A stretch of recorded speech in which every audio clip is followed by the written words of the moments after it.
ഒരു ചാക്കോച്ചൻ രണ്ട് ഫഹദ്. കുഞ്ചാക്കോ ബോബന്റെയും ഫഹദ് ഫാസിലിന്റെയും ഇടിവെട്ട് ചിത്രങ്ങൾ ഒക്ടോബർ മാസത്തെ സമ്പന്നമാക്കാൻ എത്തുന്നു. സംവിധായകൻ ഫാസിലിന്റെ കണ്ടെത്തലാണ് രണ്ടുപേരും. കുഞ്ചാക്കോ ബോബൻ, ഫഹദ് ഫാസിൽ, ജ്യോതിർമയി എന്നിവരെ പ്രധാന കഥാപാത്രങ്ങളാക്കി അമൽ നീരൽ സംവിധാനം ചെയ്യുന്ന ബോഗൻവില്ല ഒക്ടോബർ 17 റിലീസ് ചെയ്യും. കുഞ്ചാക്കോ ബോബനും ഫഹദും ടേക്ക് ഓഫ് എന്ന ചിത്രത്തിൽ ഒരുമിച്ചിട്ടുണ്ട്.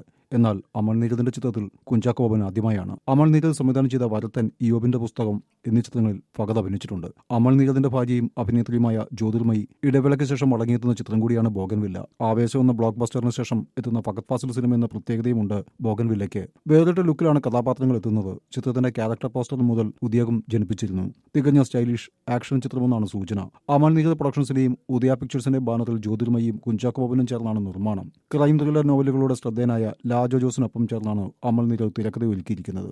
രജനീകാന്തിനൊപ്പം ഫഹദ് ഫാസിൽ ആദ്യമായി അഭിനയിക്കുന്ന വേട്ടയ്യൻ ഒക്ടോബർ 10 റിലീസ് ചെയ്യും. വിക്രം, മാമന്നൻ എന്നീ തമിഴ് ചിത്രങ്ങളിൽ നിറഞ്ഞു നിൽക്കുന്ന പ്രകടനത്തിനു ശേഷം ഫഹദ് അഭിനയിക്കുന്ന തമിഴ് സിനിമ എന്ന പ്രത്യേകതയുമുണ്ട് വേട്ടയ്യന്. പാട്രിക് എന്ന കഥാപാത്രത്തെയാണ് അവതരിപ്പിക്കുന്നത്. അമിതാഭ് ബച്ചൻ, മഞ്ജു വാര്യർ എന്നിവരുടെ സാന്നിധ്യവുമുണ്ട്. ഇവരോടൊപ്പം ഫഹദ് സ്ക്രീനിൽ എത്തുന്നതും ആദ്യം.